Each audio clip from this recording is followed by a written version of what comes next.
Good evening, folks.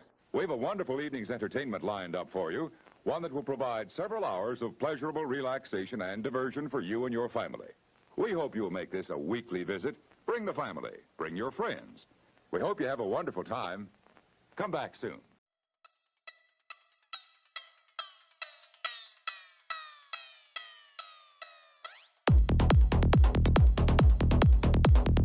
Hello everyone, and welcome back to Knights of the Pageless Library. This is an audiobook discussion podcast. I am Ryan Knight, and I will be your host for this episode. And on today's episode, I'm going to be looking at World War Mars, Book 1, written by Rick Partlow and narrated by Paul Heitch. If you have anything to say about this book, or anything really, please feel free to reach out to me. kotpl.pod at gmail.com is by far the easiest way to do that. You could leave a comment on wherever you're watching, and that would be excellent. And if you do that, please take that little extra time to hit whatever thumbs up or star rating you think this deserves. If you appreciate it, please give it the proper appreciative thumbs up. I would really appreciate that. I'd give you a thumbs up if I could in real life, but just know that if you give me one, I give you one back in spirit, I suppose. Anyway, thank you all for joining me. And thank you for coming to listen to my review of World War Mars. This book was actually suggested to me by somebody on YouTube asking if I would take a look at it. So, here I am taking a look at it. I hope you are listening, viewer. Thank you for suggesting the book. I really appreciate the suggestions. Just know that my backlog right now is massive. I have several things that I am trying my hardest to get to. Right now, I'm sure you can tell the audio on this is probably not as good as some of mine has been lately because I am recording from a hotel right now. But it is important to me to still get these episodes out. I know it's not in a very timely manner, but I'm still doing my best. So here we are, not so great audio setup, probably sounds very echoey. I will try to clean up as much of it as I can in post. Either way, thank you so much for being here. And let's get into this one. Okay, so I listened to World War Mars through Audible, as is pretty much usual for me. I know I'm starting to probably sound kind of like an Audible shill here. I am definitely not. It's just still the easiest way for me to buy and listen to my audiobooks. It's the largest library that I have access to, and it's just so much easier for me. If you have anywhere else you like to get your audiobooks from, please feel free to share those with me and the audience, because maybe somebody doesn't want to listen through Audible, and I would fully understand and support that. This book was written and published in 2024 by Athon Audio. And we've actually listened to a little bit of Rick Partlow's work before and reviewed it here on the channel. We listened to and reviewed Star Bounty, Book 1, narrated by our good buddy, Garrett Michael Brown. So please go check out that review as well. And I would say this falls a little bit under what I think that Rick Partlow kind of does. This is a military sci-fi action drama set in what I would consider the near future. I don't actually know 100% if they say the date that this book takes place in, but I'm guessing since things are referenced in it that are happening in my lifetime, I'm going to assume that it's not too terribly far in our future, maybe 20 or 30 years. I'm pretty sure somebody says something about graduating in like 39, so maybe they're talking about like the year 2039, so somewhere in the near future. But I think this falls along the lines of what Rick Partlow enjoys. He enjoys military stuff, sci-fi, high-tech stuff, shooting things, shooting big guns, and a big side helping of drama to go along with that.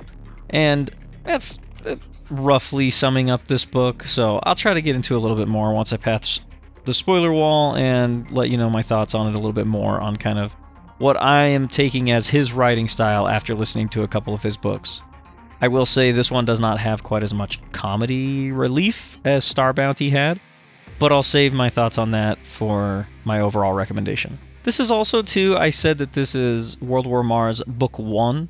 It does not say that it's actually part of a larger series, but it looks like a lot of his books typically fall into a series. So I don't know if he just doesn't have the name worked out yet for what series this is going to be, but he knows it's going to be part of a larger series. And the way the book ends, it leaves it very open for him to write more And as of the time of recording this, he has 77 titles to his name on Audible, which is very impressive in my opinion. So what about Paul Heitch? How does Paul Heitch do in this one?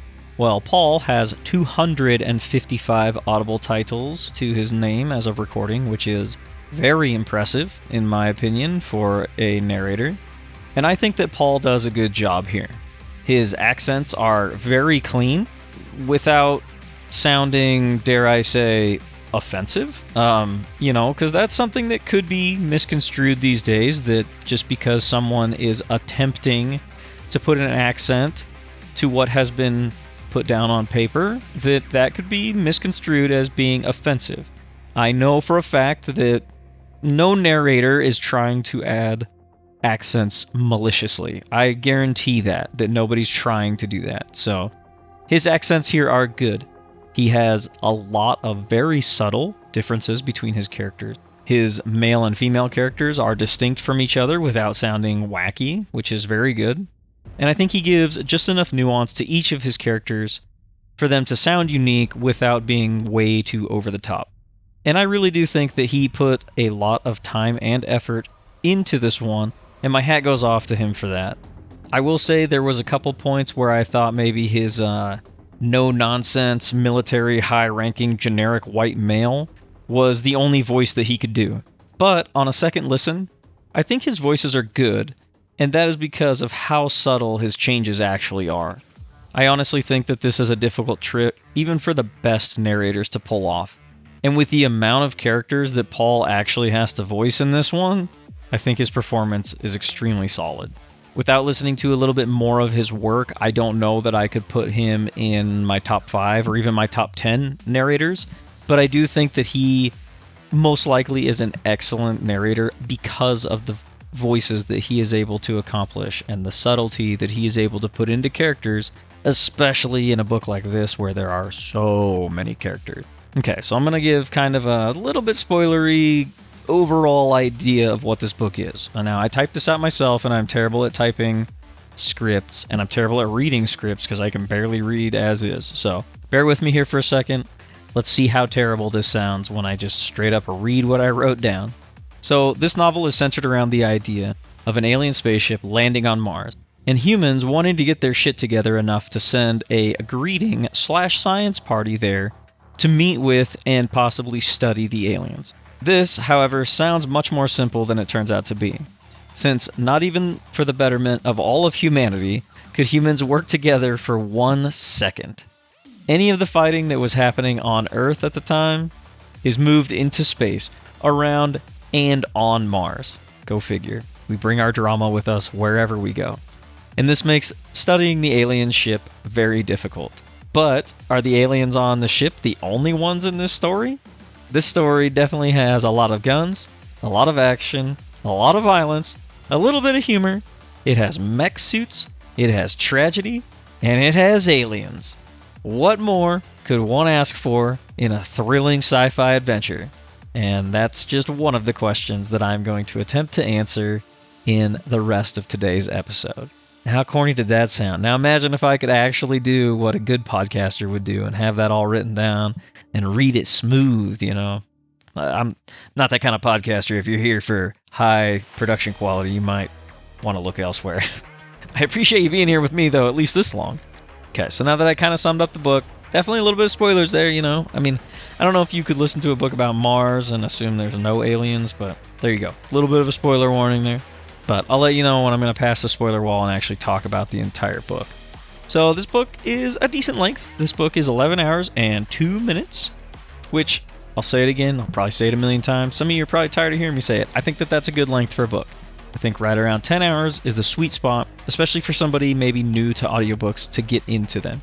I think if you were to pick up a book like the one I'm going to listen to here soon that's around 32 hours long, it might be a little discouraging, especially if you might only be able to listen in either bite-sized chunks, or maybe you're going on a long road trip, but you can't finish the book in the amount of time that your road trip is.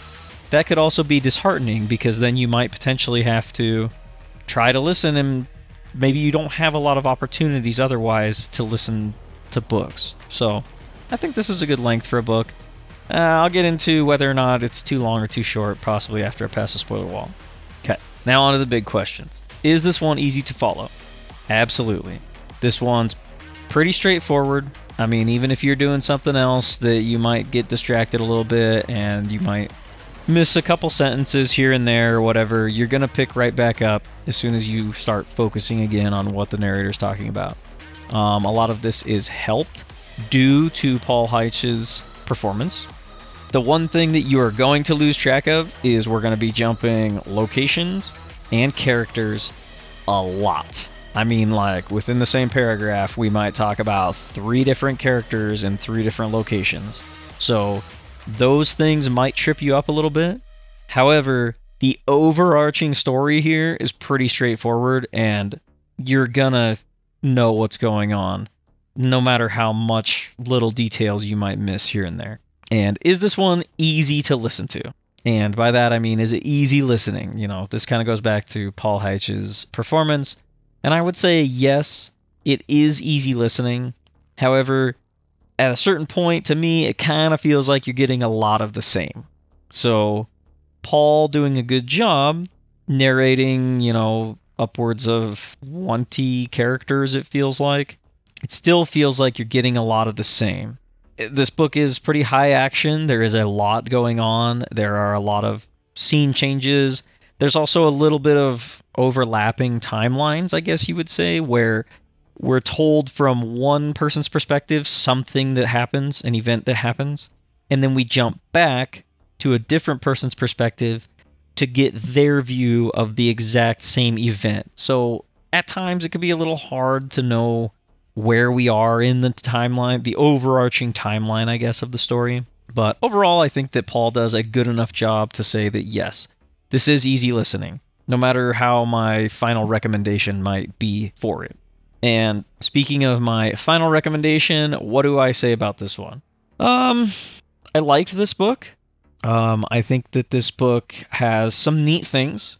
I think it has some interesting concepts. I think the idea that is left open for future entries is cool. But overall, I don't know that this was really... this didn't feel very impactful to me. And to me, as a listener, I'm not a writer, so I'm not going to pretend like I know how to correct any of these things that I noticed. But to me, as a listener, there was too many characters that I just really didn't care about. I don't even know if I could remember 3 of them off the top of my head. That's not anything against the author. That's probably mostly just my brain, pretty shitty late. So, but I didn't connect enough with any of these characters to really care about what happened to them during the story. There are cool scenes with them. A lot of cool stuff happens. I mean, there are some very interesting mech suit fights, you know, a lot of cool guns. This one leans heavily into the military stuff, so if you're not into the names of guns and the size of bullets that they shoot and stuff like that, this one probably isn't going to tickle your fancy. But even with all the cool action scenes, it didn't matter what characters were in those action scenes, because they were all pretty much interchangeable, because I didn't really care about any of them, if that makes sense. I didn't get to know any of them beyond this guy is staff sergeant, this guy is general, this lady is scientist. There are times where the author tries to put a little bit of their background in, you know, this guy is staff sergeant, doesn't want to go back to his hometown because some reason. Like, he tries to put some background into these characters, but it was just never enough to, like, get my hooks in and care about these characters to where if one of them got shot and died, which, spoiler alert, one of them does, my first reaction was like, wait, who was that? Who got killed? Because just wasn't invested in them, and that was unfortunate. And I did listen to this multiple times. I think I caught a lot more things on my second listen than I did my first listen, which I always appreciate. I do appreciate when a book maybe puts things in that, you know, they put them in the beginning that's telling for something that's going to happen way later in the book. And I think this has a little bit of that. I kind of think that some of the reviews, and there's not very many reviews for this book, so there are a couple, though, that complain that some of this stuff felt like it was just made up as the author went. And to me, I mean, that probably happens to every writer, right? Of course you're making this stuff up as you go. But I think the complaint that a few people had is that the rough draft is just what was accepted in the end, versus going back and, okay, these future events probably should be reflected in something that happened before that, or something that happens now should be reflected later, vice versa, blah, blah, blah. And after listening to it a couple times, I think that I understand those complaints. I don't think it's as bad as some of the reviews, and I don't actually think it's a bad book at all. But what I do think is that it's kind of a throwaway book. I didn't feel anything about this book, really. I might have chuckled a little bit at a couple of the things that happened, but I never got invested, and I found myself a couple times checking the timer to see how much was left of the story, unfortunately, because I was kind of just like, okay, and when are we going to get into the next gunfight, and when's the next gunfight going to end so we can do the next one, and then when is something of relevance going to take over so we can progress the story. And I get it, it's a military action shooter, there's got to be a lot of gunfights, a lot of shooting, a lot of cool lasers and cool stuff. That's all well and good, but not enough of it advanced the story, in my opinion, for them to be engaging. That's all just my opinion. And if you listen to all of that and you're like, what is your actual recommendation?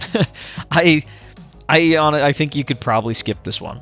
I'm not going to say this is a terrible book. I'm not going to say this would be a waste of your money, which I have said in the past. This is not one of those books. I just don't think you're going to come away from this book being like, oh man, I can't wait for the next one to come out, because I really want to know what happens to these characters.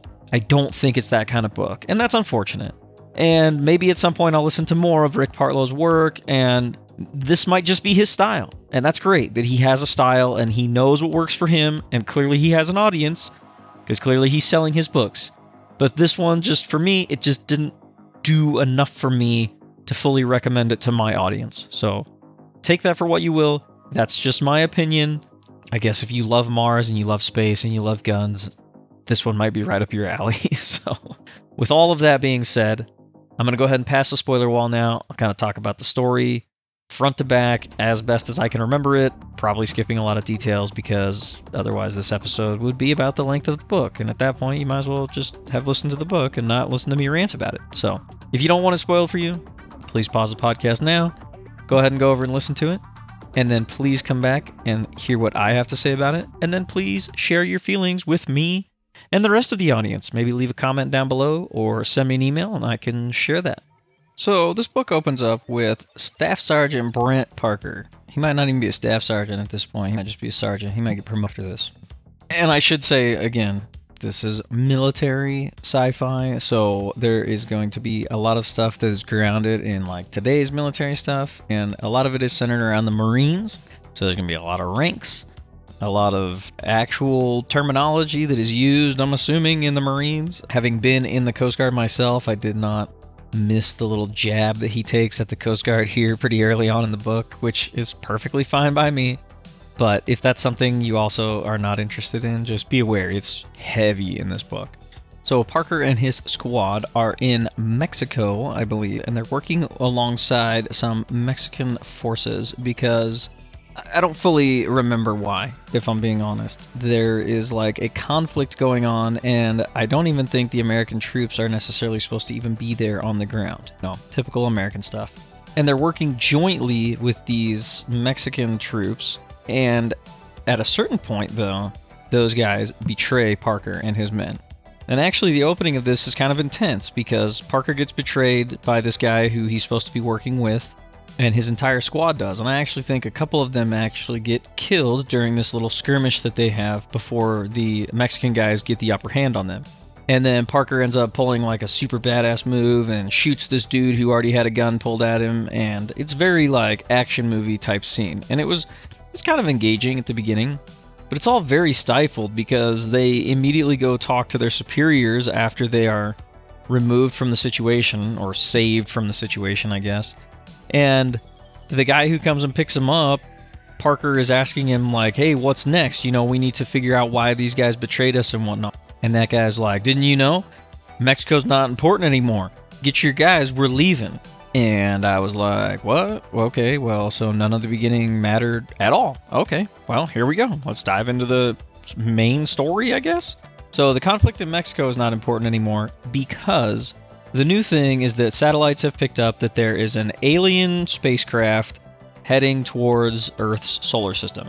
All signs point to the fact that the ship is derelict, and it will continue straight on through and possibly, you know, just skirt the solar system by, I don't know if it's going to be inside the solar system. Anyways, it's close enough that scientists think they could launch a probe and get the probe to either attach to or meet up with this alien ship as it goes by to study it. So we get this Dr. Morales, and she is in charge of actually building this probe. But basically there's a little bit of an arms race type thing going on now, right? Because if the Americans can get any sort of technology from this alien ship, then everybody wants a piece. And I don't remember if it's at this point or not, but we get a little bit of stuff going on. Russia and China are going to work together to try to be the first ones to beat the Americans to get to this ship. Think I'm saying that out of turn because I think that happens here in a second. Either way, we are then introduced to General Bradstreet, who I believe was I don't remember now exactly what he did. If he Marine. And then we get Major Lee, I believe, is one of the other men who is a pilot. So very quickly we change from this alien ship is going to pass by the solar system to it has changed trajectory. It is going to impact Mars. And Dr. Morales is like, well, there's no way it's going to crash because whatever they used to change their trajectory like that means they can manipulate gravity, and technically they could move an entire planet. You idiots, there's no way they're going to crash. So now she says they're probably going to land on Mars. So now the mission has changed. No longer do they want to send a probe. They want to send a manned mission to Mars in order to put boots on the ground and have the scientists study this thing and possibly study the aliens who are piloting it or fight with them. I don't think it's ever mentioned, but obviously they're prepared that if there is a fight, they're going to be ready. Because then we're shown, we go back to like Parker and his squad are working with these mech suits called the Vanguard suits, which is a very cool name. I do like it. And think StarCraft, you know, Space Marines, that kind of stuff. Maybe not quite as high tech as like Space Marine type stuff from Warhammer, but that's pretty much what they're going to call themselves throughout this is Space Marine. So they're training with these suits because obviously they will be some of the heavy guns on the ground, and the suits are very cool. I'll go through a lot of the training stuff that they do with them. And Parker mentions that they're actually getting to fire live ammunition during like live training exercises. And he said that's how he knows the shit is real, because not only did they not even know about this tech a month before they started training with them, but the fact that they're letting them fire live ammo that costs thousands of dollars a round means they're dead serious about getting this stuff dialed in before it goes to space. And then so Major Lee is going to be the one who pilots the dropship type lander that will come off of the ship that Bradstreet will be piloting, which is the main ship that takes them through space, which is the Morrigan. So as they're getting ready to leave, they get attacked by some dudes on Earth. And we find out that it's potentially like some mercenaries or something like that who were hired. I don't think we actually even ever find out who they were, because at one point it's said that, oh, they were mercenaries, and we don't know. There's no insignia on them, no nothing. And we never actually find out who it was. But they're attacked before the Vanguards can all get on Lee's ship, I think, and actually meet up. They were supposed to dock up with the Morrigan, which was already in orbit. They end up getting in a little bit of a firefight. Long story short, they do get on Lee's ship. Lee's ship does ultimately end up docking with the Morrigan. So again, it's all kind of a moot point. Only the guys fighting the Americans die. I don't think they lose any Americans during the fight, which is an issue I'm going to take a little bit throughout the book. Is very early on we kind of see that there's going to be a lot of plot armor. You know, there's going to be bullets flying. There's going to be very close calls. But there's never going to be any like, oh man, this guy that I just was getting to know after an hour or so listening to this book, now this dude got shot. Is he going to be okay? What's going to happen to him? No. There's pretty much none of that in this, at least from my perspective. I believe it's as the lander is getting to the Morrigan, they realize that there were explosions taking place in Russia. Now, that's because the Russians and this General Mikhail Antonov, I believe, the Chinese and the Russians teamed up and they combined all of their nuclear weapons to put them into this ship, which is known as an Orion ship. Now, I'm not a scientist, I'm not an engineer or anything, so I'm going to explain this in the most dummy terms that I know how. Basically, this ship is propelled by setting off nuclear explosions behind it. So when you explode something, obviously just like a bullet being shot out of a barrel, the explosion is propelling things away from it. So this ship has a massive pusher plate on one end. So when the nuclear bomb detonates, it propels the ship forward, and that is going to be its long-range type of propulsion. Now, I'm sure it probably has some thrusters and other things to do fine maneuvering with, but for the most part, it's going to use nuclear explosions to push it forward. So, this also is an issue because there was a ban on nuclear bomb usage, essentially, in these countries. So, Russia violated that act by detonating nuclear bombs in their country, no matter what they were detonating them for. So Bradstreet gets notified that, hey, basically these guys broke the rules, and you guys are clear to do whatever you deem necessary with them once you get to Mars. Because now the Morrigan and the Russian ship are sort of in a race. Now, the Morrigan is considered a very high-tech ship for the time that this takes place in. It has all kinds of cool, fancy ion, pulse, fractal drives. I don't know, making that shit up. A lot of sci-fi word salad when I say it. It was the Kandar that drew first blood due to the shortcomings of the Vindarik harvest. But when they were opposed by the Dindin and the Regency of Daknan, the kingdom of Darahan had no choice but to invoke Daronandakin during the full Pukatone. All while the Grand Teratanan... I should say, now that I said sci-fi word salad, this book does not suffer from that, which is nice. Even though it's a sci-fi book, most of the terms are very grounded.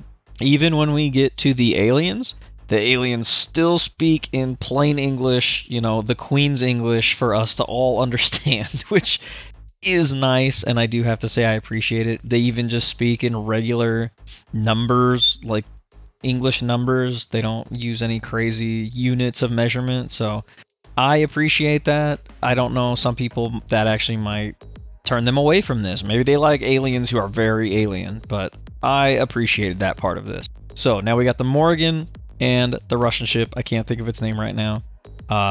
It's a male. The only reason I mention that is because the captain mentions it many times in the book that in Russia all ships are male, unlike in the United States where typically ships are referred to as female. There you go. Do with that what you will. So now they're racing to Mars, right? And not a lot happens. We actually get a pretty big time skip here because I think it's going to take them like 4 months to get to Mars. The only thing that's kind of funny is that for the Russian ship, in order to propel themselves forward, they have to set off bombs in the back, which does kind of what you think is probably more like a roller coaster ride where you go from a relatively steady state to being jolted forward. Even in the zero gravity of space, that still is going to probably not be very comfortable. I did kind of find that humorous. Mostly because Paul Heitz's performance of General Antonov is humorous, whether he meant it to be or not. Okay, so what happens when they do get to Mars? Alright, so the Morrigan arrives first, and they think they got a couple days on the Russian ship. So they land near this alien ship, and the idea is that they need to get off and they need to establish a kind of outpost on the ground between their ship and the alien ship in order to keep supplies in that still has oxygen and things like that, so guys can get out of the Vanguard suits and they don't always have to keep going back on their own ship. Especially since their ship is just the small landers that Major Lee and some other gal who I can't remember her name at all because they don't really talk about her at all. They talk about her like one time. But the Morrigan obviously is not going to land on Mars. The Morrigan was going to get into orbit around Mars, and then the landers bring the crew down.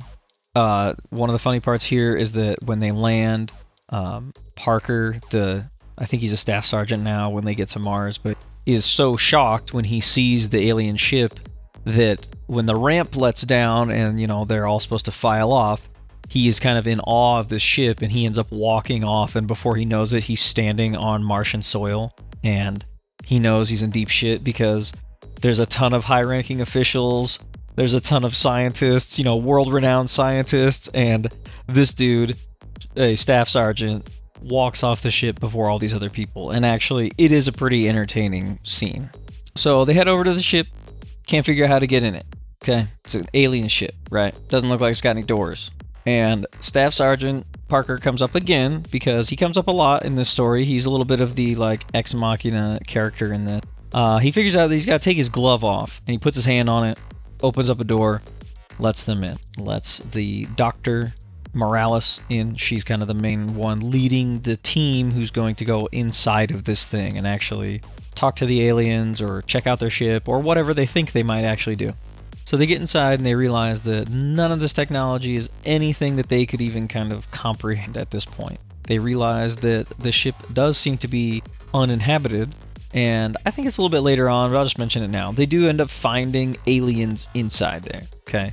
And they are like 3-legged, 3-armed, 3-eyeballed aliens. So whatever that might look like to you, I don't really know. I couldn't actually kind of picture it in my head. I don't know if it's just because the description wasn't that interesting. But so picture 3 legs, 3 arms, 3 eyes, 3 balls. I don't know. Picture what you will.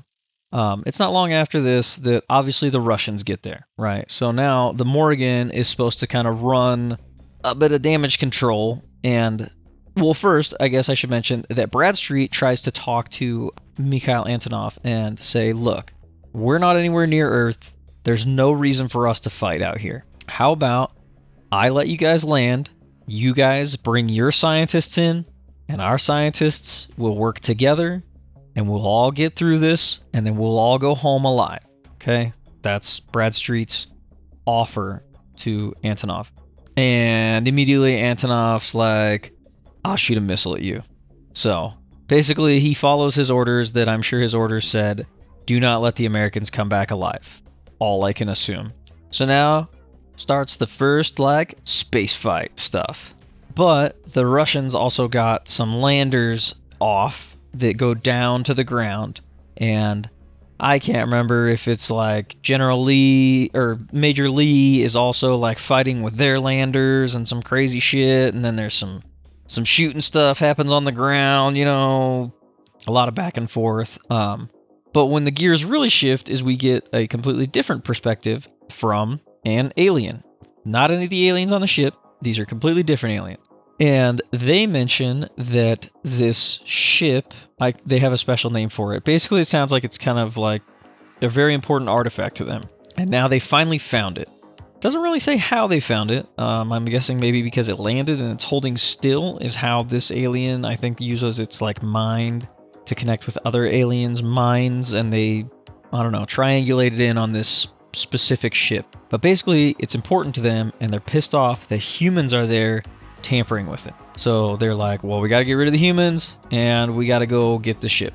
So I think they end up killing most of the Russians that get down onto Mars. I don't really remember, but at a certain point, this gateway opens up on Mars, near where the Americans are stationed and the alien ship. And these dudes come out. A bunch of dudes in kind of mech-looking suits. They kind of look like people, but way bigger.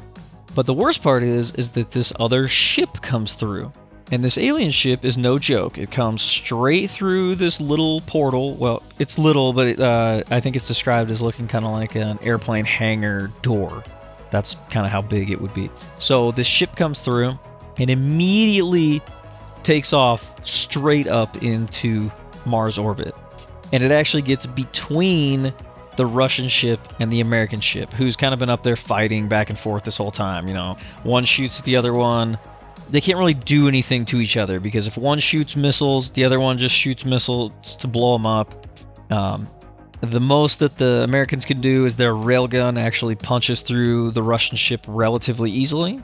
And at one point, General Antonov actually kind of outmaneuvers the Americans because they're flying around like Mars's moons, and he like shoots the ground, and it causes all this stuff to blow up in front of the Americans. Anyways, it doesn't really matter because now the alien ship gets involved, and this alien ship comes up there and it starts shooting its fancy alien lasers at everybody. And so then they both kind of, without speaking to each other, decide that they both have to fight this thing or they're going to die regardless. Back on the ground, once the alien ship comes through the portal, now the ground alien troops start fighting with the American troops on the ground in the Vanguard suits. And right away, it's like their tech is basically like Vegeta in Season 1 of Dragon Ball Z, right, compared to the Z Fighters. First couple shots are just melting dudes completely. Like, there's just nothing standing there anymore. And the one gal gets shot. Captain Skinner, I think, is her name. She gets shot, and like her arm gets blown off, and part of her leg gets blown off, and it almost blows half her head off. We'll come back to that a little bit. Actually, I'll just talk about it now because I'll forget to come back to it.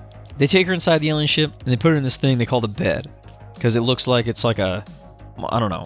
I don't even remember how they fully know that they need to put her in there. I think at one point, Morales had touched something in the ship, kind of like Parker did, and it like melded with her brain a little bit. So she kind of knows a little bit more about the ship now because the ship kind of talked to her, basically.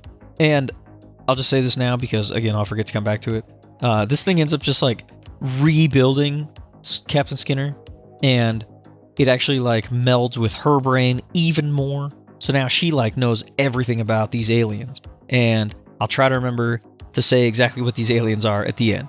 So the fighting keeps going, and it kind of comes down to Parker in his Vanguard suit, and Major Lee ends up out there with him. They can't really do much to these aliens who came through the thing because, go figure, their armor is way stronger than the humans. But their tactics, I guess, are really shitty.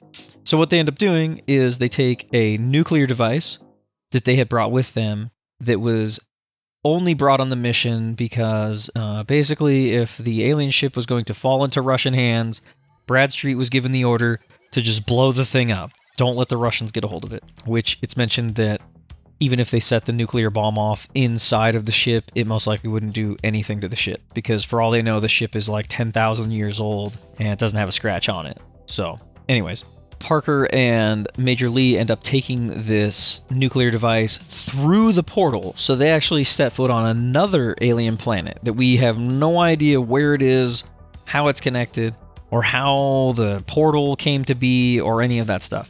But they take this bomb through there, and they set it off on the other side. They get back to Mars, and then they set this nuclear device off in this alien city, and they kind of describe it as looking like an ant colony. So these are more insect-like aliens that they're fighting. Bomb goes off, portal closes, that part of the day is won. They get the aliens back to their ship. Oh, I guess I should back up just a little bit. The only way they end up defeating the alien ship that is up in space fighting with them is Antonov has to sacrifice his ship with all of his crew and all of their bombs.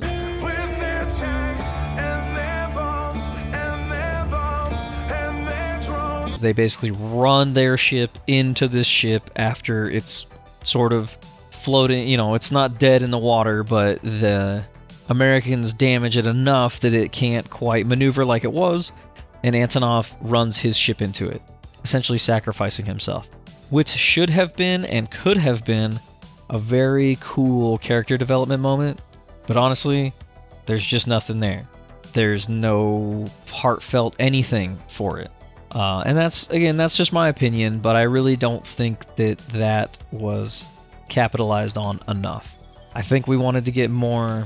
We were in too much of a hurry to get back to like, hey, but don't forget, there's still aliens, and don't forget, we got all these cool guns we still got to shoot. Because that's part of how they end up beating the aliens on the ground, is they get a hold of some alien guns from the main ship that they found on the ground, and they shoot them, and they're even more powerful than those aliens' really powerful guns, and it's it's just one of those stories where this thing has to one-up that thing.